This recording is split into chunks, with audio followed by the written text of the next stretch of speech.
All right, hello and welcome. Thank you for joining us today. And whether you're participating live or watching the recording, it's a pleasure to have you with us. My name is Erin French. I'm an instructional designer in the Teaching and Learning Center, and I'll be guiding you through today's presentation. This presentation is part of our TLC seminar series, TPACK and Beyond, exploring the intersection of educational technology with reflection, pedagogy, and research. Today's topic is enhancing collaborative learning with technology-driven pedagogy. This TLC seminar series is grounded in TPACK, which is a key framework for understanding the synergy of the diverse types of knowledge necessary to be an effective educator in higher education. Before we dive any deeper, I would like to hear from you. How familiar are you with TPACK?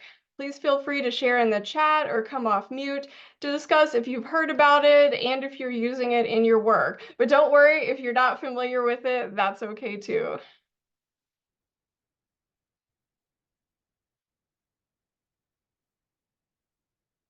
Seeing a few head nods. It's a new term for one of our guests today, and someone else said that they learned about it from the first session. Well, that's okay. Um, the TPACK framework, which stands for Technological Pedagogical Content Knowledge, is a model that emphasizes the intersection of three core areas of knowledge: content knowledge, or what you teach; pedagogical knowledge, or how you teach; and technological knowledge, or how technology can support teaching and learning. In their 2013 article, What is Technological Pedagogical Content Knowledge?, authors Kaler, Mishra, and Kane explained that technological pedagogical content knowledge is an emergent form of knowledge that goes beyond all three core components, that is, content, pedagogy, and technology. It's an understanding that emerges from interactions among content, pedagogy, and technology knowledge. And you can read more in this article that is linked in the chat. Many of you are familiar with the TLC's Level Up Certificate Program, which is a free professional development opportunity designed especially for ATSU educators to enhance skills and knowledge in pedagogy, educational technology, educational research, and reflection. The TPACK framework is a key component of Level Up, and Level Up encourages participants to integrate knowledge and skills in all four of these levels, so you're expanding and reflecting upon your teaching practices, collaborating with colleagues, and engaging in a practice of continuous learning. We're going to put more information about the Level Up Certificate Program in the chat, and we're also going to include a link to our Qualtrics enrollment form. This presentation focuses on the intersection of educational technology and pedagogy.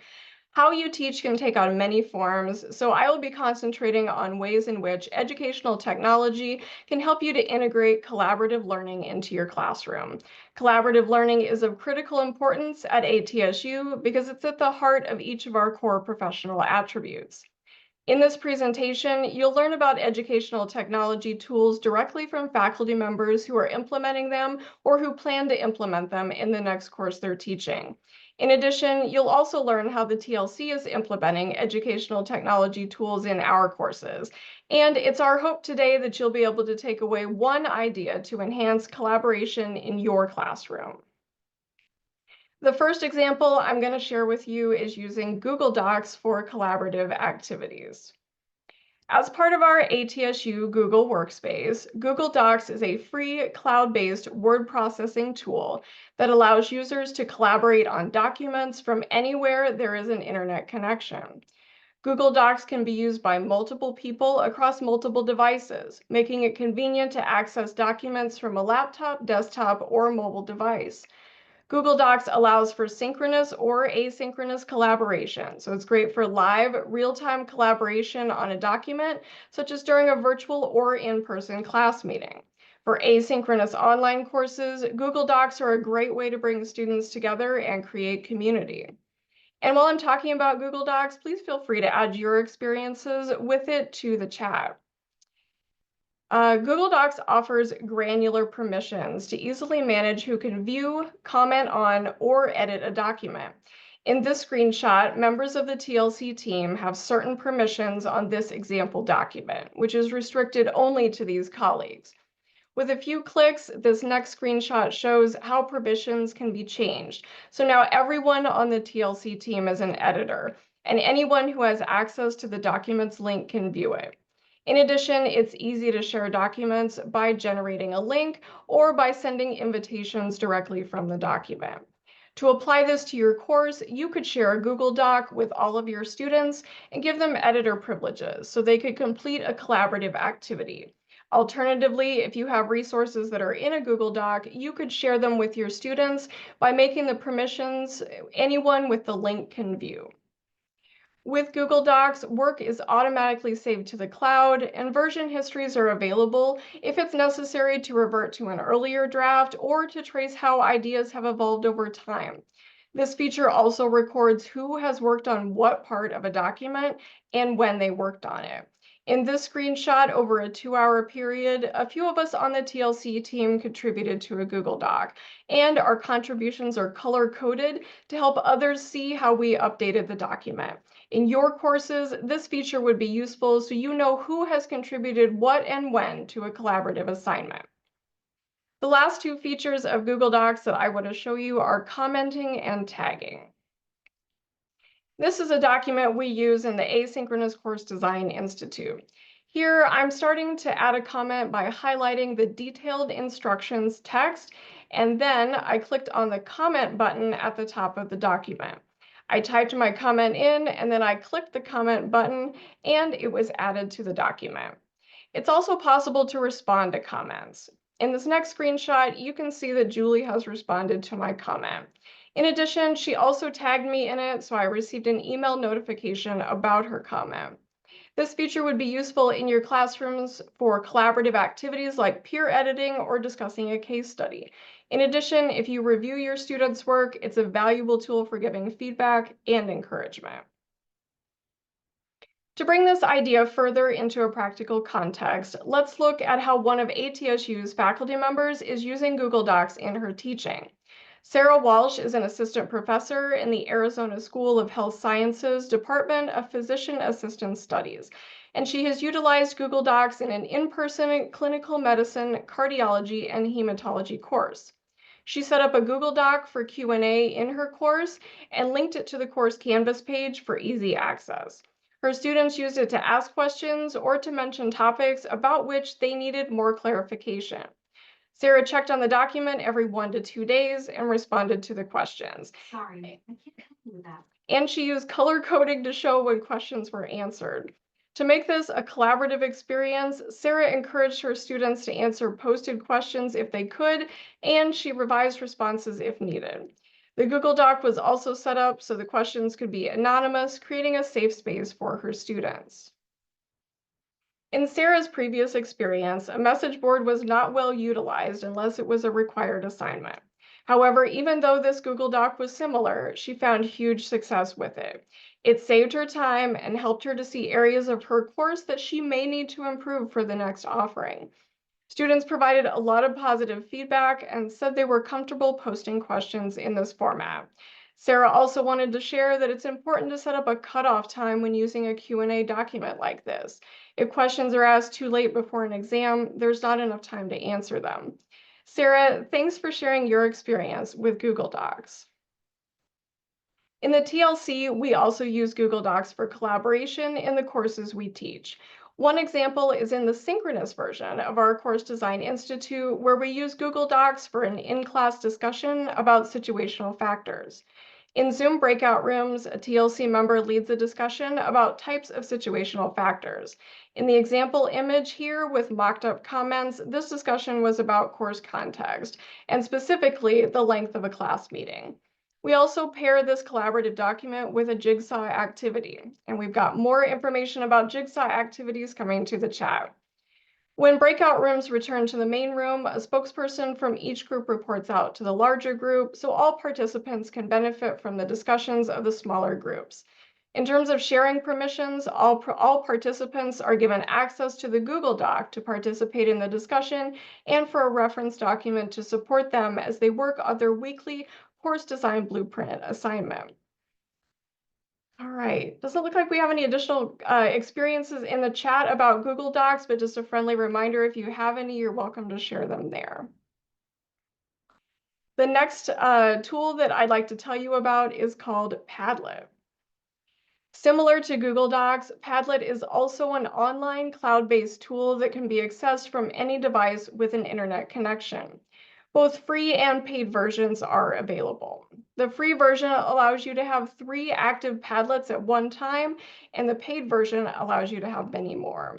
The collaborative features of Padlet allow your students to work together on collaborative activities like resource gathering, brainstorming, idea generation, feedback, peer review, and online discussions. And if you have any experiences with Padlet in your classroom, please feel free to add those to the chat while I'm talking.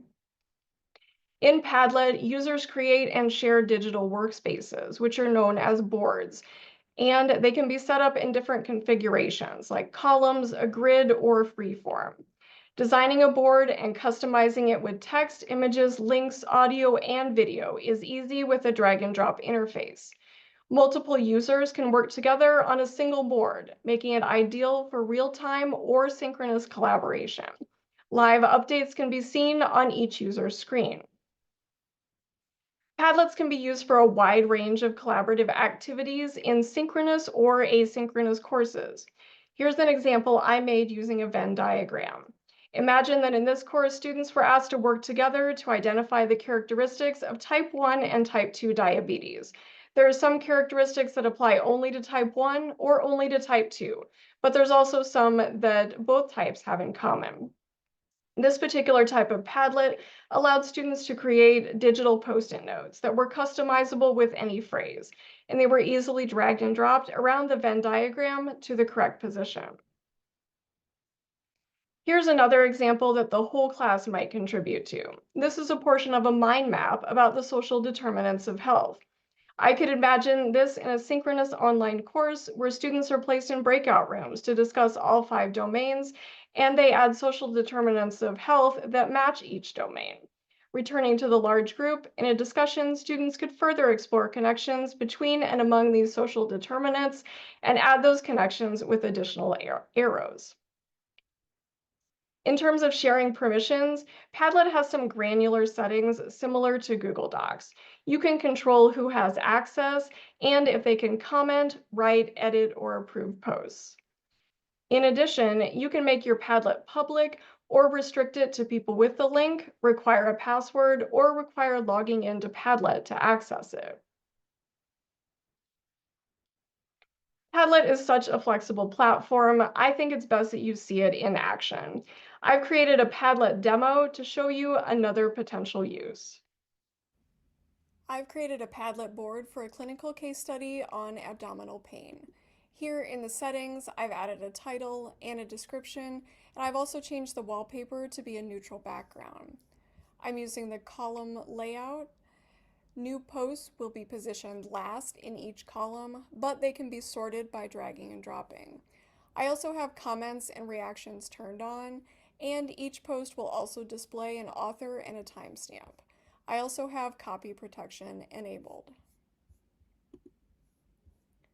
In the first column, I have a picture of the patient, Monique Dawson.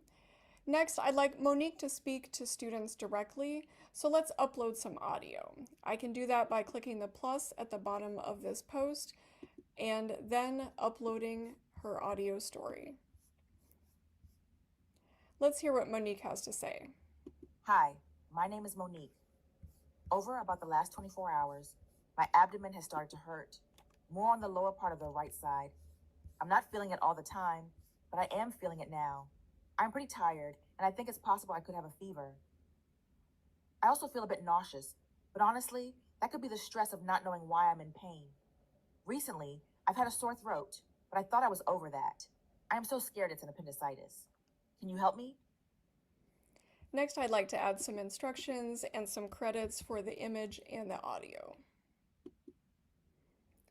I also want to show you how to add sections. like clinical history and symptoms, physical exam, and differential diagnosis. Let's add one for diagnostic workup.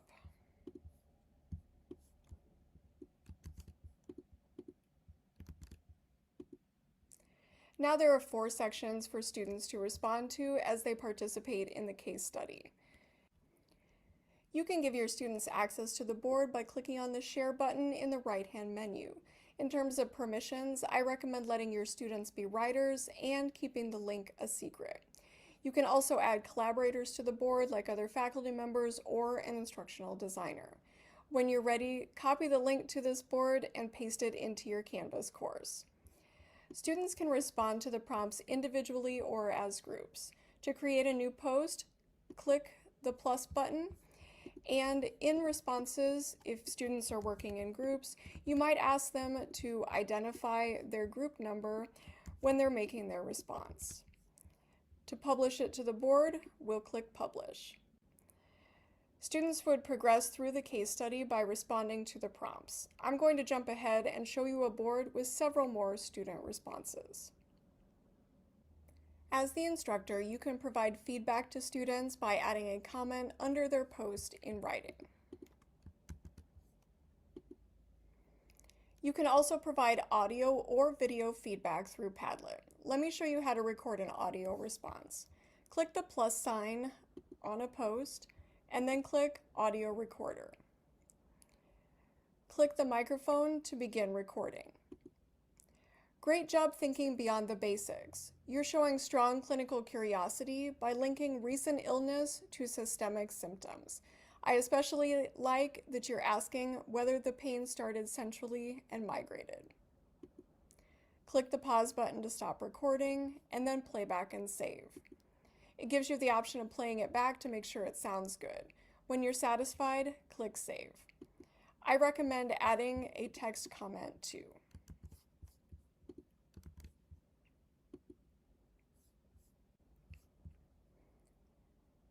The last thing I want to show you is in the additional options where you can choose to freeze the board. This means that no new posts can be added and nothing can be edited or deleted. You might want to do this at the end of a case study to preserve your students' work. Using Padlet for a case study could be practice outside of class with a flipped classroom, a group in-class activity, or even an assignment in an asynchronous online course. All right, and now in the chat, we're going to put a link to the Padlet along with a link to the demo video. And I noticed while the video was playing that we had a question in the chat from Tania. I wanted to acknowledge that, and that's great that you've been using it in your class. The question is, do you feel that it's more interactive and engaging than the discussion boards that are available in Canvas? And I certainly think that it could be. Students get really used to those discussion boards in Canvas, and so giving them a new tool to work with might start to generate some excitement. And I think that the Padlet boards are a lot more flexible, so you can do a lot more things with them. So I think that they could be. TLC team members, do you have anything to add to that?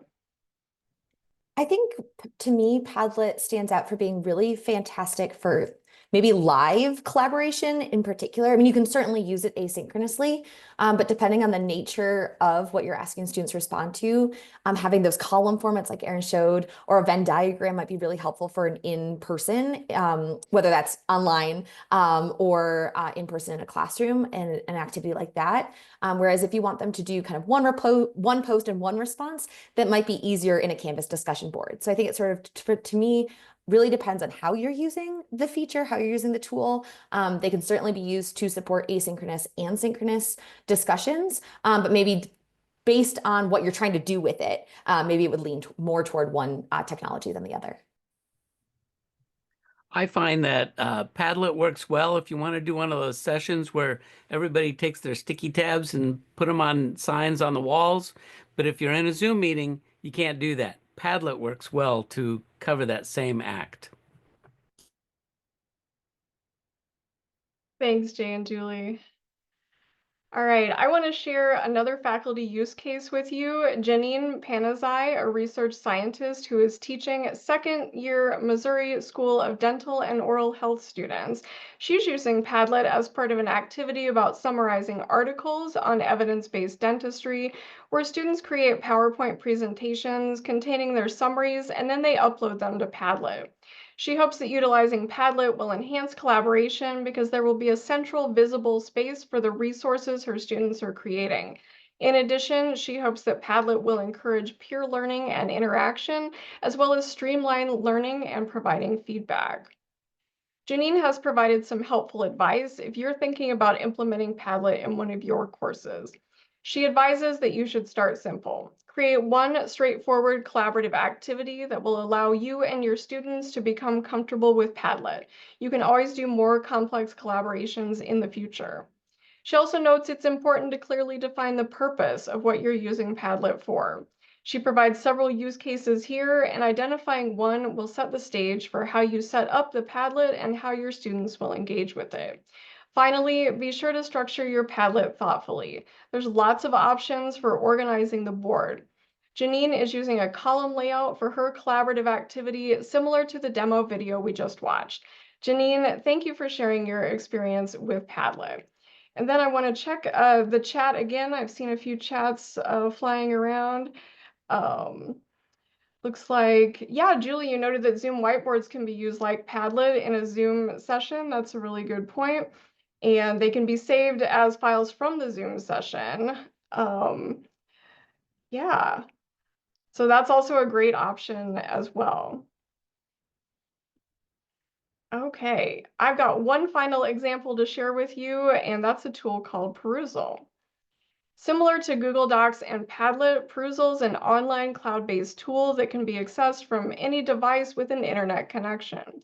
One key difference with Perusal is that at ATSU, it's available as an integration with Canvas. Perusal is a tool for social annotation, which is a collaborative activity where multiple users interact with an electronic resource, usually text or a video, by adding comments, tags, highlights, or reactions. This practice can facilitate active learning through discussions, debates, and reflection about the resource, fostering a deeper understanding of the content. And please feel free to add in your experiences about Perusal to the chat while I'm talking about it. As students engage with readings or videos in Perusal, they can select specific portions of the resource to leave comments, ask questions, or share insights. In this example, students have been presented with a reading. One of them has highlighted the phrase "teacher serving as a facilitator," and they've left a comment. Julie has responded to them. Perusal's commenting feature is akin to a WYSIWYG editor, where you can use bold or italics, bullet points, and emojis, and even add links or images. It's also possible to record an audio comment. Tagging is also possible in the comments. In this example, Julie has tagged Jay and me in her comment about TLC Tech Time, and we receive notifications that we have been mentioned. Students can request answers to questions posed by clicking the question mark, and in addition, comments can be marked as helpful by clicking the check mark, a practice Perusal has termed upvoting. And for instructors, Perusal has over 1 million ebooks in its catalog, and you can upload your own documents, presentations, or videos. The platform also supports integration of additional resources like web pages and podcasts. In addition to collaborative features, the platform can be set to auto-grade student engagement, and it also provides analytics to help instructors monitor participation and track student progress. In the TLC, we use Perusal as a tool for collaboration in the courses we teach. One example is in the Asynchronous Course Design Institute, where we use Perusal for a discussion about accessibility for course materials. For this activity, we share documents in Perusal, and participants are asked to comment and respond to colleagues' comments. This approach works well with the asynchronous nature of the course because it allows participants to engage with the materials and with their peers on their own schedules. Because Perusal enables real-time commenting and discussion, participants can contribute when they're most able to engage meaningfully. A key benefit of Perusal is deeper engagement with the content. Their discussions are focused and relevant because they highlight the exact sections of the text that they found important or that they had questions about. Our final faculty use case is from Shelley Baltodano, an assistant professor in the Arizona School of Health Sciences Doctor of Audiology program, and she's utilizing Perusal for 2 hybrid courses she teaches. Shelley assigns text resources such as peer-reviewed articles and trade journals as preparation for the next class meeting. She asks her students to do a variety of activities in Perusal, including reading the content, engaging with comments, responding to comments of other students, and taking quizzes. She is really proud of the level of student engagement, and she's also taking advantage of Perusal's auto-grading feature with requirements that she has established. She also uses the quizzes in Perusal as a formative assessment. Shelley provided some advice if you're considering using Perusal in a course you're teaching. Perusal allows you to establish groups for collaborative learning that you can assign students to, or Perusal can do it randomly. And you can use these groups one time or throughout your course. She also mentioned the book library that Perusal has available and the options to upload or link to other content. Finally, Shelley mentioned that ATSU has a support page available to help you set up Perusal, and that link is going to be in the chat. There it is. Shelley, thank you so much for sharing your experience with Perusal. And before I move on, I want to check and see if we've had any comments here. It looks like there were quite a few. Looks like Sue loves Perusal. That's great. And you said it seems much more engaging and organic than discussion forums. I think that's an excellent point. I think the highlighting really helps students to hone in on what they want to talk about, and then they can share those insights and comments. All right, let's wrap up. To review, today we discussed how educational technology can be used to support collaborative learning in multiple ways. First, we discussed how you can utilize Google Docs for collaborative documents. Next, we discussed how Padlet can be used to support multiple types of collaboration in your classroom. Finally, we also looked at the social annotation tool, Perusal. I hope today's presentation has helped you to learn more about how to enhance collaborative learning in your classroom with technology-driven pedagogy. I encourage you to explore utilizing Google Docs, Padlet, or Perusal, and commit to making one small change in a course you teach to help your students work together and learn from each other. So we would love to hear from you. What ideas are you taking away from this session, or what ways are you already using technology for collaborative learning? Please feel free to come off mute or to use the chat.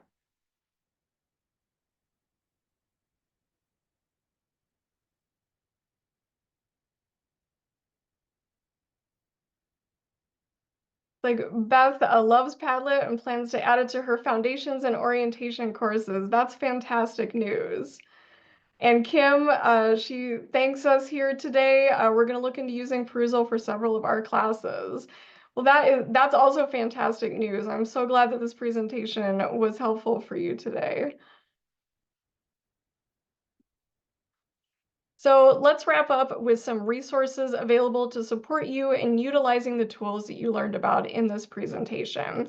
All of these resources are being shared in the chat right now, and they'll also be available in the YouTube description of the recording. First, we have a handout for you that includes all of the links that were shared in the chat today, as well as some additional information about enhancing collaborative learning with technology-driven pedagogy. The TLC also offers resource guides at our website, and the one on active learning could provide additional inspiration for you. In addition, we have an episode of the Talk, Listen, Collaborate podcast where the TLC team talked about the pedagogy and theory of social annotation. Also, we offer one-on-one consultations, and a member of the TLC team would be happy to meet with you to discuss how you could integrate Google Docs, Padlet, or Perusal into your classroom.